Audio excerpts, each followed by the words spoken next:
दोस्तों, स्वागत है आपका आज के इस इम्पॉर्टेंट वीडियो में। इस समय भूमध्य सागर में नया तनाव और गठबंधन का माहौल बनता हुआ दिखाई दे रहा है।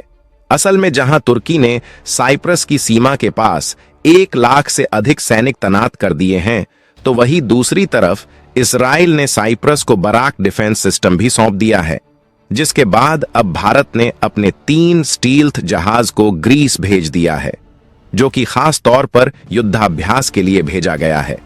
लेकिन भारत ने जो टाइमिंग चुनी है वो काफी अधिक महत्वपूर्ण है, क्योंकि एक तरफ जहां तुर्की के खलीफा एर्दोगान का साइप्रस और इजराइल के बीच तनाव बढ़ रहा है, वहीं भारत ने ग्रीस में अपने जहाज भेजकर इस तनाव में और इजाफा कर दिया है। ये ठीक वैसा ही है जैसा तुर्की ने ऑपरेशन सिंदूर के दौरान अपने जहाज को पाकिस्तान में भेजा था, और भारत ने उसी वक्त तुर्की को यह बोला था कि वक्त आने पर भारत इसका जवाब जरूर देगा। और आज जब भारत को यह मौका मिला है तो भारत इसका मुंह तोड़ जवाब दे रहा है, जिसके बाद तुर्की को अब मिर्ची लगनी शुरू हो चुकी है। वही ग्रीस से भी कई महत्वपूर्ण खबर सामने आ रही है, जिसके बारे में पूरी अपडेट क्या है आगे इस वीडियो में देखते हैं। तो ये काफी इंटरेस्टिंग खबर है, तो इसे अंत तक देखिएगा। पिछले साल नरेंद्र मोदी की ग्रीस यात्रा के बाद भारत और ग्रीस के बीच संबंध काफी अधिक मजबूत हुए हैं। खासकर तुर्की को घेरने के लिए भारत खुलकर मैदान में उतर चुका है, क्योंकि भारत अब तुर्की को मुंहतोड़ जवाब देने के लिए उसके पड़ोसी साइप्रस और ग्रीस के साथ संबंध बेहतर करके सैन्य मदद देकर तुर्की को पीछे धकेलने की कोशिश कर रहा है।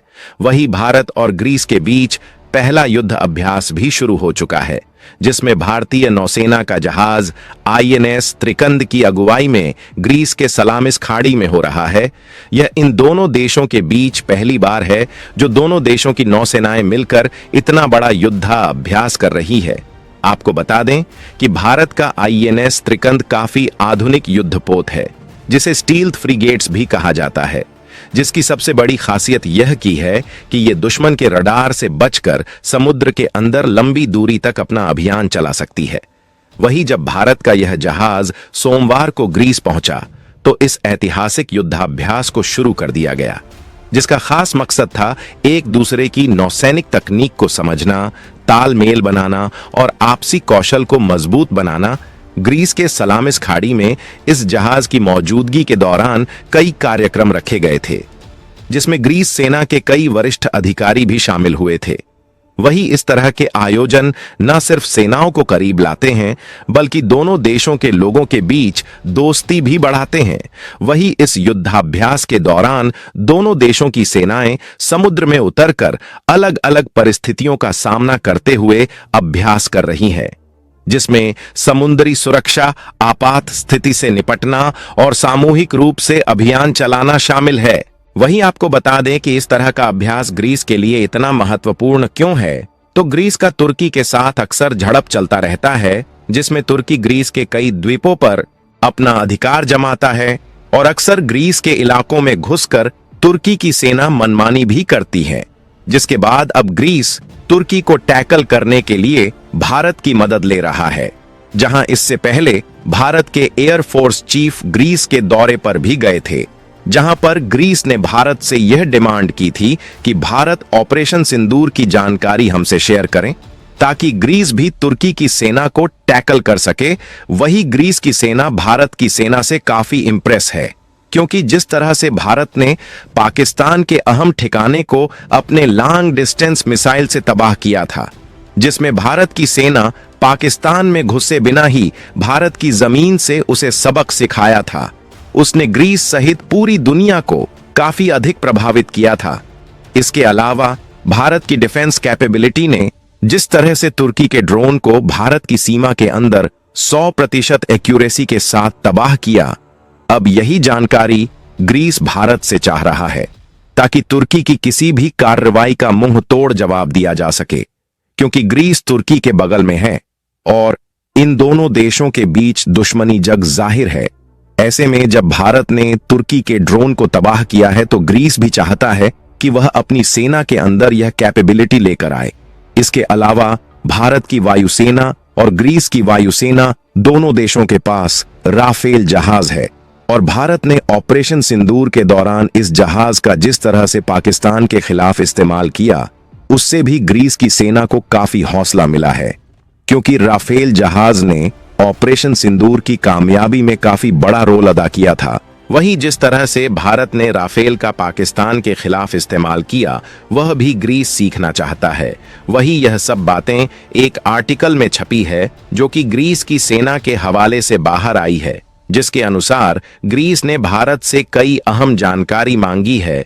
वही आपको बता दें कि ग्रीस कोई इकलौता देश नहीं है, बल्कि जापान ने भी भारत से चीनी मिसाइल का सीक्रेट मांगा था और अमेरिका और फ्रांस जैसे देशों ने भी PL-15 मिसाइल का मलबा भारत से मांगा था।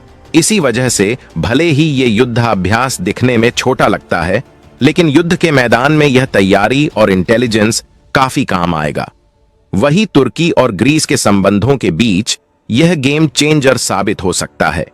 इसके अलावा ग्रीस ने भारत से लॉन्ग रेंज मिसाइल की भी डिमांड की है, जिसे भारत में प्रलय मिसाइल के नाम से जाना जाता है। इसकी रेंज काफी अधिक है, जिसके लिए DRDO इसके अपडेटेड वर्जन पर भी काम कर रहा है। वही भारत के इस कदम का तुर्की ने विरोध किया है और भारत के साथ अपने संबंधों का हवाला देकर इस अभ्यास को रोकने का आग्रह किया है, क्योंकि तुर्की को ये बात अच्छे से पता है कि अगर भारत ने ग्रीस को ये सारी टेक्निक दे दी तो तुर्की के लिए काफी मुश्किल हो जाएगी, क्योंकि तुर्की जिस ड्रोन के बदौलत इतना उछल रहा है, उसे तो भारत की सेना ने खिलौना समझकर भारत में गिराया था। और अगर भारत ने यही तकनीक ग्रीस की सेना को भी दे दी तो तुर्की के ड्रोन का आतंक ही खत्म हो जाएगा। वहीं इस काकेसस रीजन में तुर्की की बादशाहत को भी झटका लग सकता है। तो दोस्तों, आपके हिसाब से भारत की सेना को क्या कदम उठाना चाहिए? अपनी राय कमेंट में जरूर बताना। और तुर्की को सबक सिखाने के लिए भारत की सेना को और किस तरह का कदम उठाना चाहिए? वहीं कोई दूसरी खबर अमेरिका से आ रही है, जहां उसने भारत से कई डिमांड की है। असल में अमेरिका भारत के सामने कुछ सख्त शर्तें लगा रहा है, जिसकी वजह से इन दोनों देशों के बीच बातचीत बार बार रुक जाती है। जिसमें अमेरिका की सबसे बड़ी मांग यह है कि भारत रूस से तेल खरीदना बंद कर दे। लेकिन रूस से तेल खरीदना भारत के लिए फायदे का सौदा है, लेकिन अमेरिका के अनुसार भारत जितना अधिक रूस से तेल खरीदेगा, रूस उतना ही अधिक पैसा कमाएगा, जिसके बाद वह यूक्रेन के साथ युद्ध वह कभी नहीं रोकेगा। इसी वजह से अमेरिका चाहता है कि भारत अपने तेल को दूसरे देशों से खरीदे। इसके अलावा दूध, चीज और दूसरे डेयरी प्रोडक्ट को भारत में बेचने की अमेरिका की पुरानी डिमांड अभी भी कायम है, लेकिन इससे भारत के किसानों को घाटा होने की उम्मीद है। इसीलिए भारत ने अभी इस मामले पर कोई भी फैसला नहीं किया है। वही अमेरिका का दूध नॉन वेज की श्रेणी में आता है, जिसे भारत में बेचना काफी मुश्किल है। यही कारण है कि भारत ने अभी तक अमेरिका की इन मांगों को स्वीकार नहीं किया है। वही भारत ने भी साफ कह दिया है कि भारत अपने किसानों और अर्थव्यवस्था से जुड़े मुद्दों पर कोई भी समझौता नहीं करेगा, क्योंकि अगर अमेरिका के डेयरी और कृषि प्रोडक्ट को अगर भारत में छूट दे दी गई, इसका सीधा नुकसान भारत के किसानों को होगा। तो दोस्तों, आपका अमेरिका के इस डिमांड पर क्या कहना है? अपनी राय कमेंट में जरूर बताएं।